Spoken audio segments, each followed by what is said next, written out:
Yang bikin capek itu bukan chat yang gak dibalas, tapi saat kamu sadar hubungan ini hidup karena kamu gak pernah berhenti mulai. Di sini kita gak lagi berpura-pura kuat. Ini hari-hari manusia. Capek ya, harus selalu yang jadi mulai. Yang pertama ngechat, yang nanya duluan, yang peduli duluan. Capek nahan ego cuma supaya obrolan tetap hidup. Capek pura-pura santai, padahal tiap buka handphone, kamu berharap satu nama itu muncul.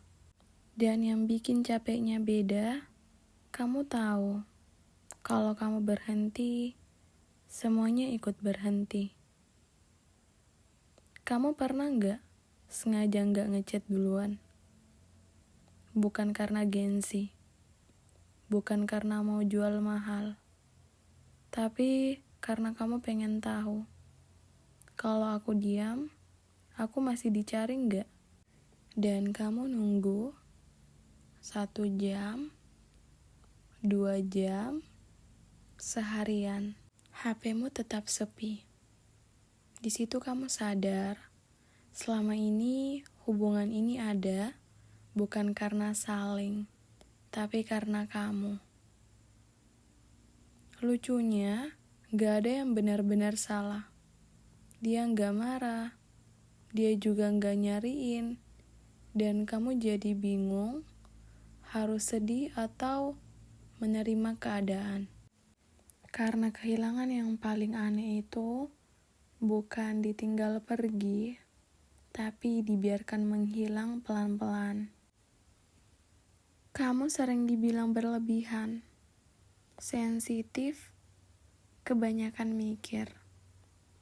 Padahal yang kamu mau sederhana, bukan chat panjang, bukan perhatian berlebihan.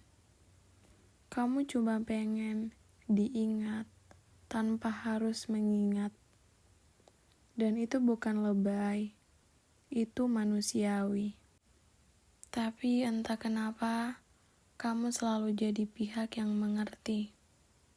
Mungkin dia capek, mungkin dia sibuk, mungkin dia gak sempat.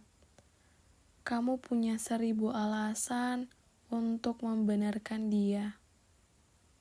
Padahal kamu juga capek, kamu juga sibuk, kamu juga lelah. Bedanya, kamu tetap menyempatkan.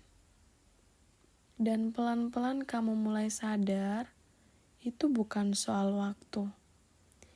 Ini soal prioritas. Ada ketakutan besar di balik kebiasaan kamu selalu ngechat duluan. Takut kalau kamu diam, kamu benar-benar hilang. Takut kalau kamu berhenti, kamu gak lagi penting. Takut kalau kamu berhenti berjuang, kamu akan sendirian. Dan demi menghindari rasa itu, kamu terus memulai. Bukan karena kamu kuat, tapi karena kamu takut kehilangan. Hubungan seharusnya jadi tempat pulang, bukan tempat menebus sepi sepihak. Kalau kamu selalu yang datang, yang lain gak pernah belajar menunggu. Kalau kamu selalu memberi, yang lain lupa rasanya kehilangan. Dan tanpa sadar, kamu mengajarkan orang bahwa usaha minim sudah cukup untuk memilikimu. Coba jujur sebentar. Kamu nunggu chat dengan cemas. Kamu cek handphone berulang-ulang. Kamu takut berhenti ngechat. Kamu mulai mempertanyakan nilai dirimu sendiri. Kamu nanya ke diri sendiri, apa aku kurang? Apa aku kebanyakan? Atau aku cuma salah berharap? Dan itu capek banget. Padahal masalahnya bukan kamu.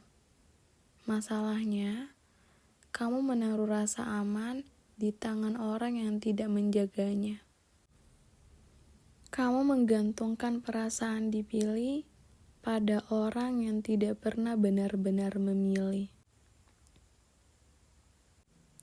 Bayangin satu sore, kamu duduk sendirian, handphonemu di tangan. Chat terakhir darinya kamu baca berulang-ulang. Bukan karena isinya penting, tapi karena kamu kangen rasanya diperjuangkan. Jarimu sudah mengetik, lagi apa? Lalu kamu hapus kembali. Kamu bertanya ke diri sendiri, kalau aku nggak mulai, dia bakal nyari aku nggak? Dan kamu memilih diam. 1 jam, 2 jam, seharian, tidak ada apa-apa. Bukan marah yang datang, bukan kecewa yang ribut, tapi hampa. Dan di situ kamu sadar, kamu bukan kehilangan dia. Kamu kehilangan perasaan dipilih. Diam bukan gengsi. Diam itu bentuk kejujuran. Kejujuran bahwa aku juga ingin dicari. Aku juga ingin dipilih. Aku juga ingin diperjuangkan. Kalau dengan diam, kamu benar-benar ditinggalkan, berarti selama ini kamu yang menahan hubungan itu tetap hidup. Orang yang peduli itu tidak perlu diingatkan terus. Dia datang. Dia hadir. Dia bertanya. Tanpa kamu harus selalu memulai. Dan kalau kamu harus terus meminta perhatian, itu bukan hubungan. Itu perjuangan sepihak. Capek itu sinyal, bukan kelemahan. Capek artinya kamu sudah memberi terlalu banyak di tempat yang salah. Dan kamu berhak berhenti, berhak istirahat, berhak dipilih, tanpa harus selalu menjadi yang pertama. Kalau malam ini kamu belum sepenuhnya siap, gak apa-apa. Kita bertemu lagi di hari-hari manusia.